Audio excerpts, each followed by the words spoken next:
দ্রুত হামলাকারীদের গ্রেফতার করা না হলে মার্চ ফর গোপালগঞ্জ কর্মসূচি দেয়া হবে বলে হুঁশিয়ারি দিয়েছেন এনসিপির আহ্বায়ক নাহিদ ইসলাম।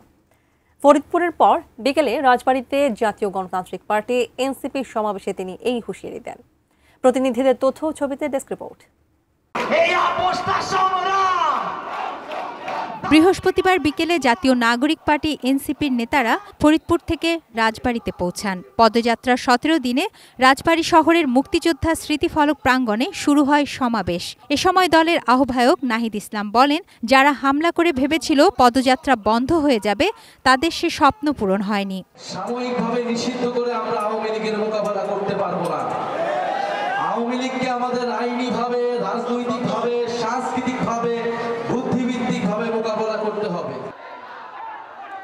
অ্যান্টিব্যাকটেরিয়াল অ্যাডিটিভ যুক্ত সেরা ওয়াটার ট্যাঙ্ক বিশুদ্ধ পানিতে ব্যাকটেরিয়া জন্মাতে দেয় না। এর আগে দুপুরে ফরিদপুরের জনতা ব্যাংকের মোড়ে আয়োজিত পথসভায় নাহিদ ইসলাম বলেন, গোপালগঞ্জের ঘটনায় সন্ত্রাসীদের দ্রুত গ্রেপ্তার করা না হলে আবারও গোপালগঞ্জে মার্চ করা হবে।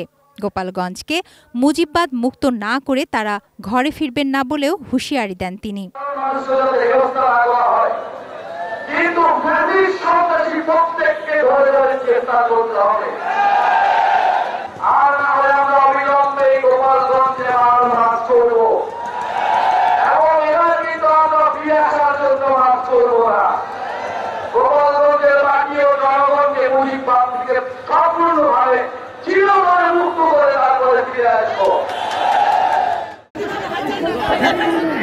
সবশেষ সন্ধ্যায় মানিকগঞ্জ শহরের খালপাড়া এলাকায় ভাষা শহীদ রফিক চত্বরে পথসভা করেন এনসিপির নেতাকর্মীরা। এরপর রাতেই তারা মুন্সিগঞ্জের উদ্দেশ্যে রওনা হন।